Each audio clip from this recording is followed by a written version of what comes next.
رايتم الذكاء الاصطناعي لجوجل؟ وات ذا فاك. رايتم ذلك في اي او 3؟ وات ذا فاك يا اخي. رعب رعب رعب رعب رعب. صناعة الأفلام تعرفون كم من وظيفة ستسقط؟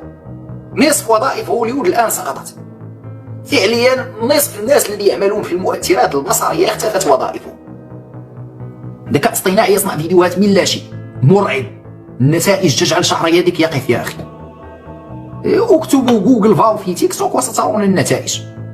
كأنهم بشر حقيقيون، نفس ردات الفعل، نفس التفاصيل، نفس. فما بالك بالنسخ المستقبلية. ذلك اكتب جوجل فاو 3 في تيك توك، في بحث تيك توك وسترى. يا أخي الإنسانية تتجه إلى أشياء لا تحمد عقباها، فعليا لا تحمد عقباها. لا أعرف، أنا شخصيا لم أعد أفهم أي شيء مما يجري.